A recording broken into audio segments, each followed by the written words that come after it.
Grábeme, don David, déjeme informarle de esta encuesta nacional de culturas políticas y democracia 2021 que presenta el PUEX UNAM, que dirige el doctor John Ackerman, con un abordaje novedoso que rompe con el esquema tradicional de las encuestas de opinión pública que suelen poner en entredicho la calidad democrática y la cultura política de los mexicanos y las mexicanas. La encuesta Nacional de Culturas Políticas y Democracia 2021 busca revolucionar los estudios en la materia. Y fíjese que participan reconocidas personalidades académicas nacionales e internacionales, como las doctoras Gabriela Hipólito O'Donnell, Lucía Mantilla, Julia Isabel Flores, Rosalba Icaza, Margarita Famela, así como el doctor Héctor Díaz Polanco. Y entre los hallazgos preliminares que se pueden adelantar son que la figura pública más apreciada para las mexicanas y los mexicanos es Benito Juárez. Fíjese, con el 85% de aprobación, pues, entre las personas, y el menos valorado es Carlos Salinas de Gortari, con el 16%. Qué interesante. Déjeme saludar precisamente a uno de los investigadores del PUEX UNAM, vía telefónica desde Buenos Aires, Argentina. Es el doctor René Ramírez, a quien le agradezco mucho que nos tome la llamada. Doctor, muy buenas tardes, ¿cómo le va? Buenas tardes, es un honor estar con ustedes una vez más. Muchas gracias por la invitación.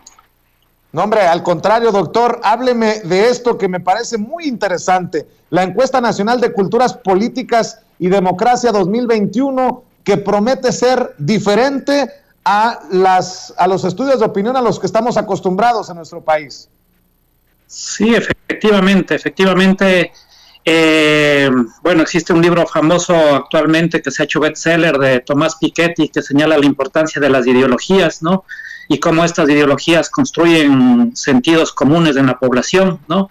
Y las investigaciones sobre cultura política cuantitativas hechas a través de encuestas claramente han querido construir un tipo de ideología completamente neoliberal, ¿no? Y no solo eso, ¿no? Siempre basado en este principio, en este famoso libro que ha construido mucha ideología, no solo en México, sino en América Latina, que es El laberinto de la soledad, de Octavio Paz, ¿no? En donde a partir de este libro diferentes académicos, intelectuales han operativizado a través de encuestas de opinión, y las conclusiones generales que suelen salir es que el mexicano es individualista, es utilitario, es autoritario, es poco demócrata, ¿no?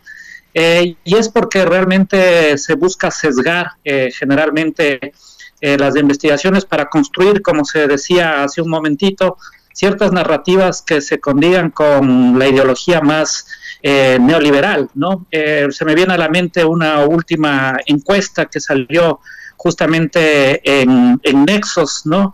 En el 2018, en donde se señalaba que el mexicano es un liberal salvaje, es aún más liberal salvaje que lo que era hace 10 años, y tomando solo una pequeña proporción de los que realmente afirmaban esto, un 14%. Pero bueno, esta encuesta que nosotros acabamos de realizar señala todo lo contrario, ¿no? Señala justamente que el mexicano es gregario, ¿no? Es solidario, ¿no? Es una persona demócrata, es una persona que justamente tiene valores muy comunitarios, ¿no? Eso es muy importante señalar. Que tiene una clara conciencia de que las relaciones y las desigualdades y la pobreza no es producto del azar, no es producto, en este caso, de la condición humana, que siempre tiene que haber pobreza, siempre tiene que haber desigualdad, sino todo lo contrario, es un proceso político, ¿no?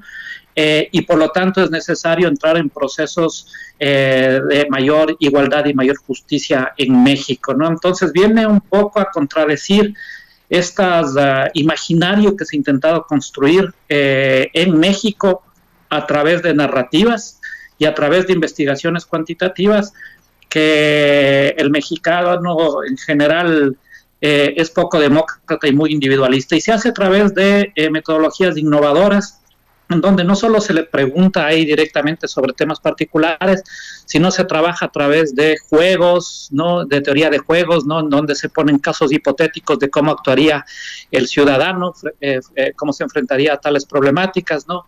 Se pone también fotografías, se pone cierto tipo de refranes, ¿no? Y a partir de ahí se va construyendo y se va viendo si es que realmente el mexicano qué tipo de ideología tiene, ¿no? Entonces es realmente muy interesante ver, además de este imaginario que se ha construido sobre que se vive en el laberinto de la soledad, ¿no? Y justamente lo que nosotros señalamos es que efectivamente hay una disputa, pero las grandes minorías, las minorías viven en un laberinto de la soledad y las grandes mayorías viven en el sendero de la compañía, ¿no? Les gusta vivir bien con sus vecinos, les gusta realmente participar comunitariamente, dan salidas y prefieren las salidas comunitarias a las salidas de propiedad privada o incluso a las salidas estatales. No obstante, también buscan que el Estado regule, y aquí también viene una perspectiva que es importante señalar, si bien parece que hay en contra de esta perspectiva del liberal salvaje, ¿no? Lo que se puede decir que el mexicano busca una comunalidad solidaria, ¿no? En donde sí ve al Estado como un regulador para generar mayor redistribución, mayor igualdad, ¿no? Esto obviamente se hace a través de metodologías cuantitativas de encuesta, pero también con otro tipo de metodologías que son modelos econométricos, modelos cuasi experimentales, que bueno, no vale la pena entrar en esta entrevista en ese detalle, pero se logra corroborar también que a través de ver la democracia, y esto quizás es lo más importante, dejar de ver la democracia únicamente a través de las instituciones formales, ¿no? Claro. Y pasarse a un concepto que existe en la Constitución de la República Mexicana, que es el tema de una vida democrática. Y por lo tanto se ve también la democracia no solo a través de lo que se dice, sino a través de lo que se hace, ¿no? A través de lo que hace cada mexicano, a través de la vida cotidiana, a través de un análisis del uso del tiempo, cómo usa el tiempo el mexicano, cómo distribuye su tiempo, obviamente en el marco de las restricciones materiales que se tienen. Entonces, esto va a ser el día de mañana a las 12 de la mañana el lanzamiento, y la ciudadanía podrá acceder a la información para que pueda ver directamente y jugar con las variables, con los cruces, para que pueda ver los diferentes indicadores que salen en este caso de esta encuesta. Hay otro hallazgo preliminar que me llama mucho la atención. El 58% de la población piensa que debe existir un impuesto a las herencias de los más ricos. En otras palabras, la lectura que yo le doy, me corrige, doctor, si estoy equivocado, se busca una mejor distribución de la riqueza, o que todos paguemos lo que nos corresponde. Algo así lo entiendo. Por eso es tan importante que usted, que está interesado en estos temas, no se pierda la presentación de la encuesta mañana a las 12, jueves 12 a las 12, a través de las redes sociales del Programa Universitario de Estudios sobre Democracia, Justicia y Sociedad, dirigido por el doctor John Ackerman. Doctor, ¿con qué reflexión cerraría usted? No, efectivamente, así que aquí es un tema muy importante. Se señalaba en la entrevista anterior justamente, y con razón, de cómo quisieron inundarnos con ciertos imaginarios del neoliberalismo, ¿no? La perspectiva del mérito, la perspectiva individualista, la perspectiva del éxito, ¿no? Y esta encuesta lo que revela es que realmente el mexicano en este sentido no se comió ese cuento neoliberal, que en este sentido existe una cultura política justamente que sabe que las condiciones materiales de pobreza, de injusticia, de desigualdad son condiciones que se producen, ¿no? Y buscan a su vez que exista mayor igualdad, como este ejemplo que señalas con respecto al tema de impuestos a las herencias. Existen muchas preguntas que se hacen sobre el tema de la desigualdad, la búsqueda de mayor igualdad, y obviamente la ciudadanía se da cuenta que es necesario generar procesos de mucha mayor igualdad social, ¿no? Entonces, esta encuesta justamente lo que vino a hacer es a poner en tela de duda esa narrativa construida por el neoliberalismo, ¿no? Y que surge, cuya base, cuya raíz es el laberinto de la soledad. De hecho, justamente estoy terminando de escribir un libro que saldrá el próximo año, lo más seguro, basado en esta encuesta que se llama justamente del laberinto de la soledad al sendero de la compañía, ¿no?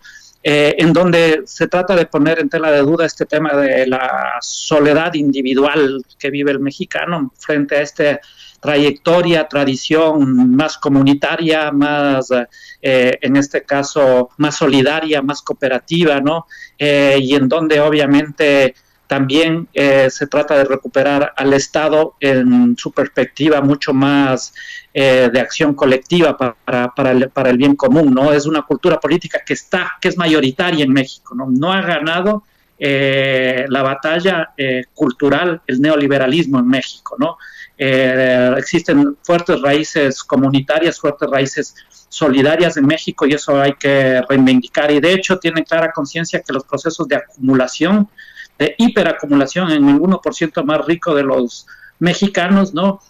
No son generalmente por su trabajo o el esfuerzo, ¿no? Sino son por procesos hereditarios, ¿no? Hay una pregunta exclusiva sobre eso, o por procesos directamente de corrupción, ¿no? Entonces, esta conciencia existe en México y esto permite generar también la expectativa de saber que la ciudadanía mexicana está esperando una transformación radical, ¿no? Están sentadas las condiciones en la cultura política mexicana, ¿no? Que permita, que coadyuve a que las transformaciones sean mucho más profundas y mucho más estructurales. Eso da mucha esperanza porque frente a tantos años de neoliberalismo, ¿no? Lo que sucede en muchos países es que este discurso está mucho más arraigado, ¿no? En la ciudadanía y obviamente ahí es mucho más difícil salir, ¿no? De estos sentidos comunes que usualmente intenta generar el neoliberalismo, ¿no? Parece ser que en México no, y eso genera mucha esperanza porque parece ser que las condiciones de la cultura política mexicana están sentadas las bases para que la transformación sea radical. Doctor René Ramírez, estaremos al pendiente de la presentación oficial con usted, con el doctor John Ackerman mañana a través de las redes sociales del PUEX UNAM. Por lo pronto, le mando un abrazo y muchas gracias por estar en Sin Censura. Muchas gracias a ustedes por la invitación, muy amables.